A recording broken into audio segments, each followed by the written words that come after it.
The story sets off in a miasma-covered kingdom at the Earth Stand, home to monsters that once dominated humanity, and even now, under a treaty of peace, humans bring a sacrifice before the Monster King to keep the treaty intact. In the pursuit, a young girl becomes the 99th sacrifice. Chancellor Anubis deems her scrawny, however, the girl interrupts and calls him a dog in return. Intrigued by extrovertness, the king learns her name as Sariphi. Since the sacrificial ritual's next night, so he keeps Sariphi until then, the pure definition to live another day. Later, the monsters find her walking, causing officials concern. The "Are monsters, girl? Act a little scared, please." As Sariphi gazes out of the palace, the king grabs her, saying she needed permission to step out of her reign. He warns her of other monsters who can devour her like a bite of some chocolate. In a flashback, when she was a kid, Sariphi learned that she has been raised with the purpose of sacrifice. Overhearing her adoptive parents planning her sacrifice, lightning illuminates their frightening stares. Presently, she tells the king that it's not scarier than her childhood. Moreover, his eyes differ to others, so she's unafraid. The king then takes her to an old fortress city damaged in a war with humans a century ago. Sariphi sees a lawless zone, the lower town ruins, where flowers grow due to thin miasma. Taking flowers, she crowns the king, trying to lift his scary demeanor. However, the king, thinking it as a mockery, removes it. Geez, king gotta be the Andrew Tate of monster society, pure alpha male stuff. Back in his room, he covers her with his tail during lightning, and she finds solace in his presence. On the night of ritual, they prepare Sariphi for sacrifice. However, she's happy, thinking it's like a wedding dress. Anubis escorts her to the altar. Suddenly, a lizard monster ambushes her, attempting to overthrow the king, but a cloaked man intervenes, revealing himself as the king.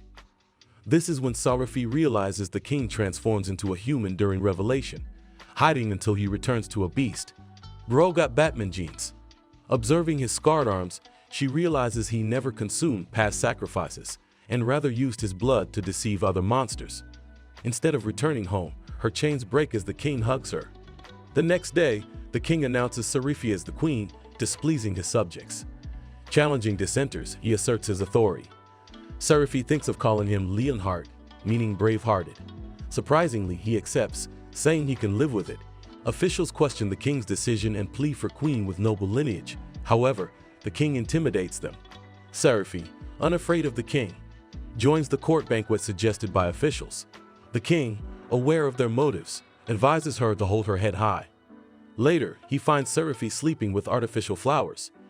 She believes their authenticity doesn't matter if they touch hearts.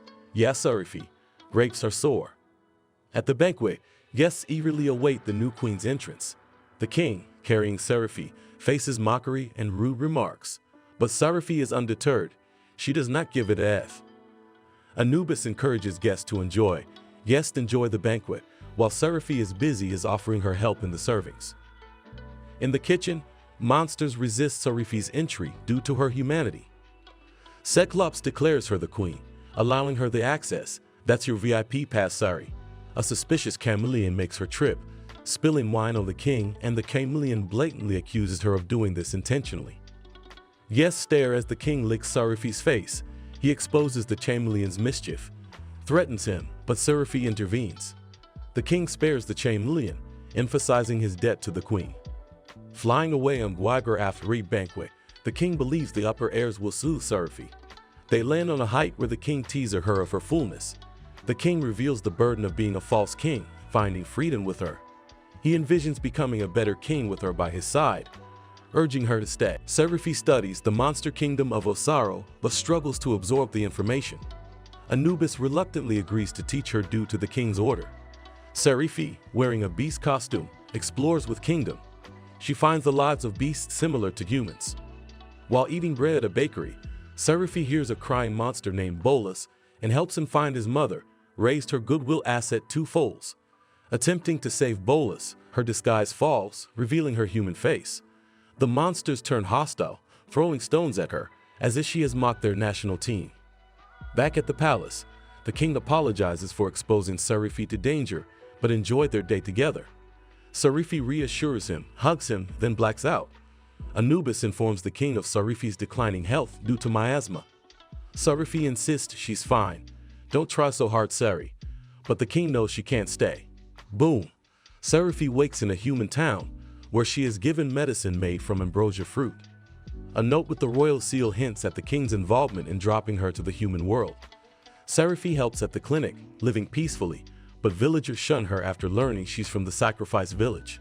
Feeling unwelcome, she runs back to the clinic, discovering it attacked. The doctor warns her to leave, as the townspeople fear the Beast King will retaliate for her escape. Alone and lost, Sariphi contemplates her situation, leading to tears and a near fall off a cliff. In the nick of time, the king appears in his human form, saving her. Sariphi, thinking he abandoned her, is reassured by the letter stating he would return. He gives her a ring with a crystallized ambrosia fruit, enabling her to stay with him and purify the miasma. Eager to understand the kingdom and its people, Sariphi expresses her desire to stay by the king's side. Crap, isn't she doing all this to save her arts from the humans going nuts at her? Later, Sari runs into Princess Vivian, who is here to seek the king's hand. Here is your first challenge to the throne. Later, more princesses arrive for the same purpose, which unfolds to be Anubis's mastermind.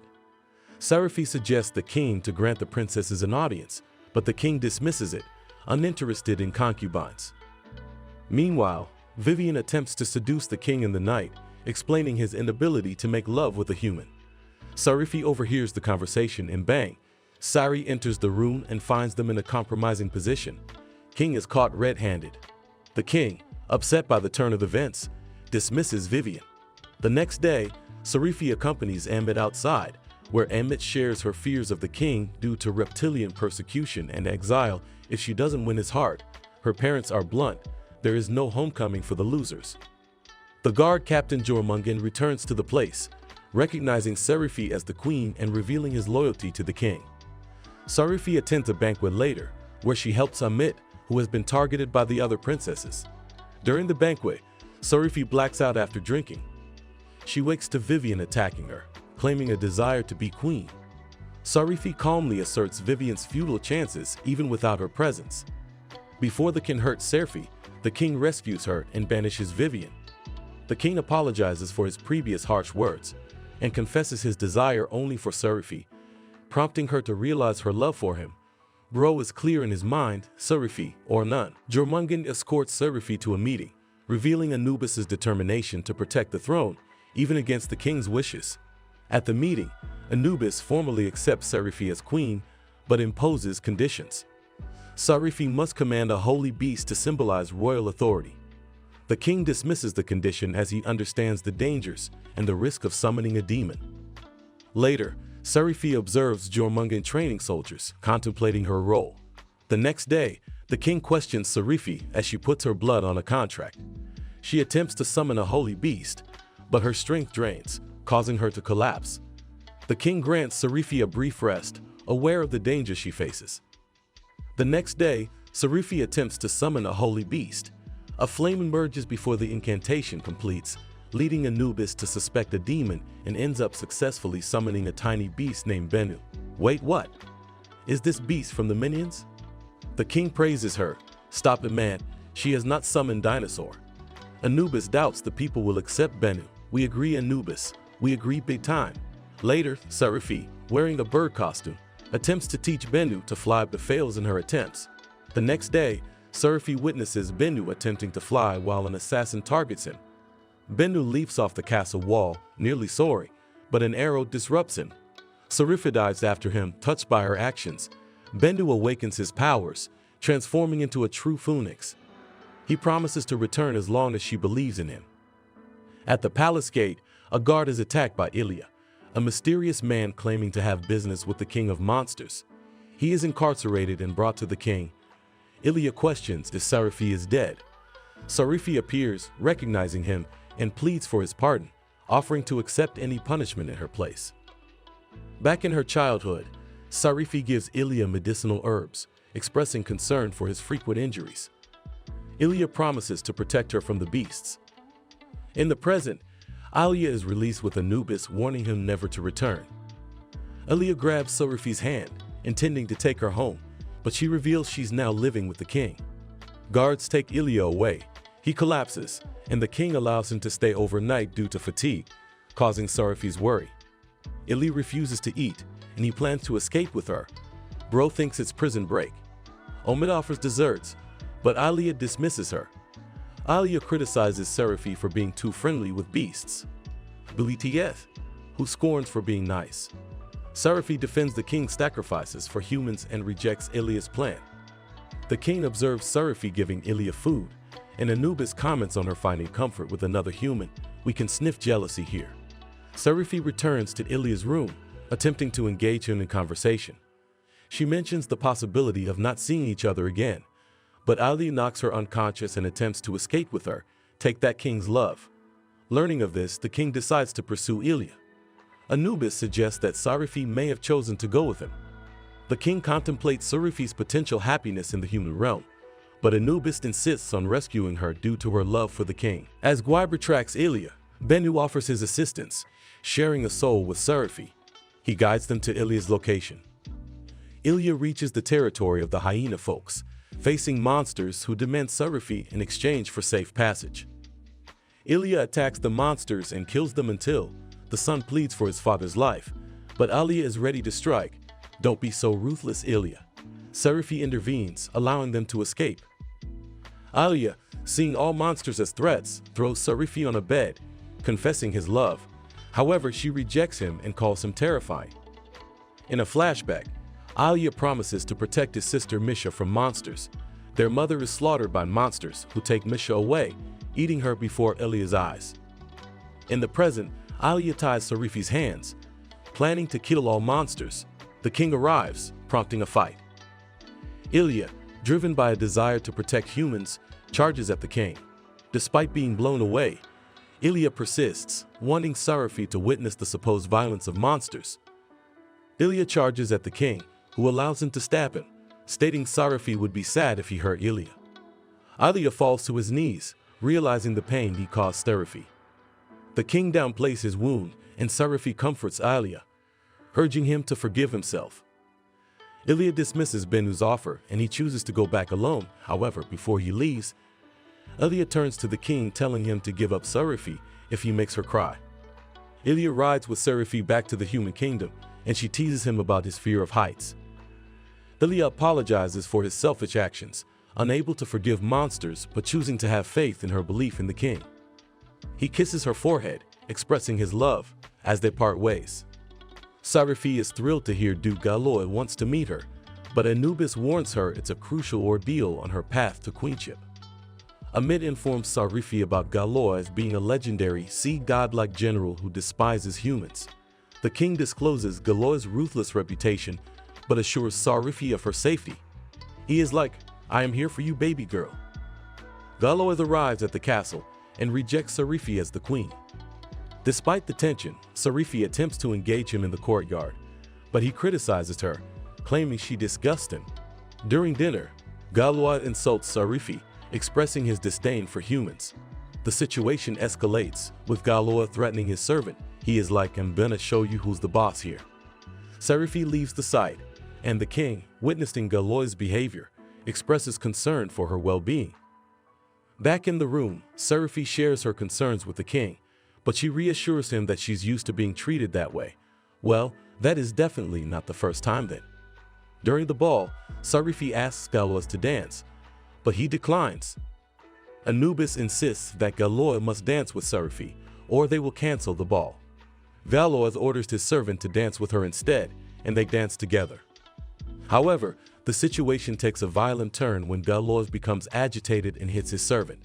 Sariphi intervenes, choosing to give up her future as queen rather than allowing harm to come to others. Galoy is surprised by her decision, and it is revealed that the ugly servant is the real Galoy, with the shark being his grandson. Galoy is so confusing that he makes metaphysics look like a walk in the park, with a map and a guide. Galoy explains that they came to test Sariphi and beg the king to spare his men from punishment. Jaws pleads with the king to punish him instead, as their race can't survive without him. The king orders Galoy and his men to swear perpetual allegiance to him and defend the realm. Anubis informs the king that Sariphi is disqualified from queenship for giving up on her future.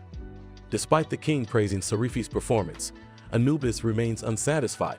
The king, troubled, conceals the issue from Sariphi to prevent regret. Anubis, displeased with Sariphi, plans to eliminate her. Give it up already, Sariphi.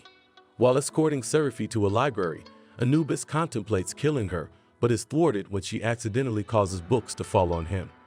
Trust me, books do save future. A flashback shows a young Anubis rejecting succession after his father's death. Disillusioned by the royal family's disregard, Anubis reluctantly cares for the prince. Falling ill, he fears repeating his father's neglect.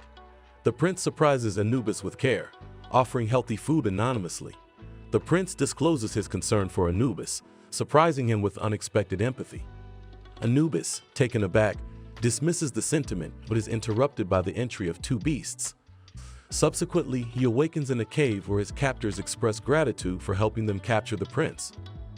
Anubis bites one in a desperate attempt to reclaim his father, only to learn they are the assassins responsible for his father's death.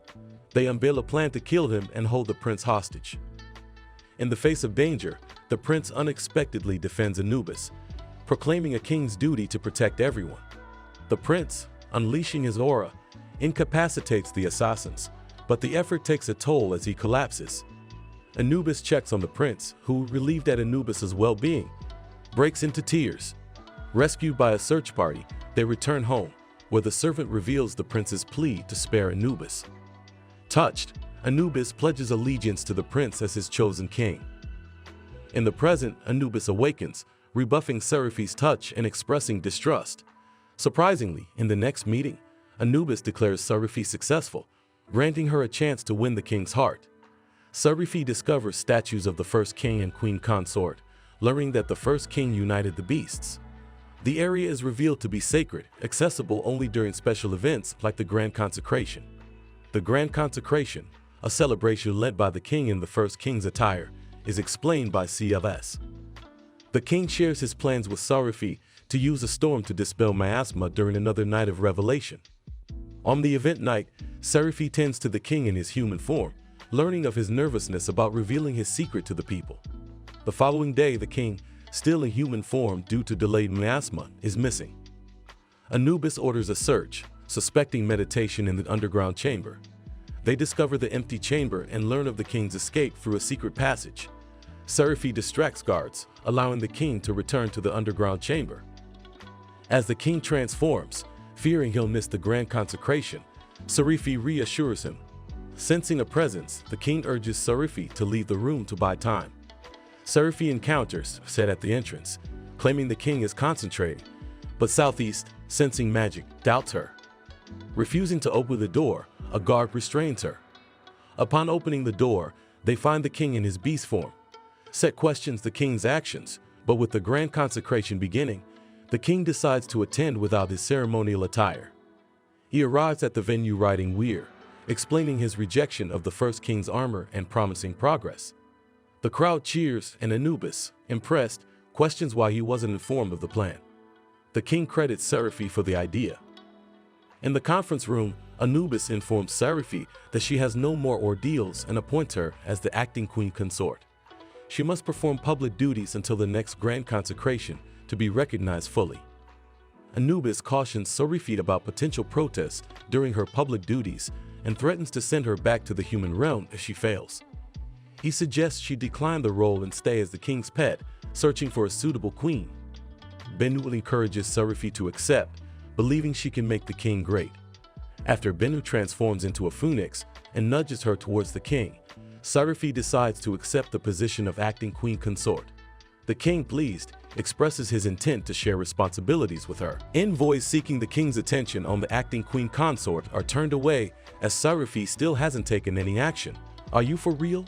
Get going, girl. Anubis advises her to wear more suitable attire for her role. During this, Amit visits Sariphi, noting her composed demeanor amidst kingdom turmoil. Sariphi, pragmatic, plans to do what she can. Amit, overhearing royal guards discussing subduing rebels, realizes Jormungand's perilous missions. Observing the challenges faced by both Sariphi and Jormungand, she creates charms for protection. The next day, Amit gives Sariphi an amulet and holds one for Jormungand. Sariphi encourages her feelings for Jormungand, admitting her own desires to stay with the king.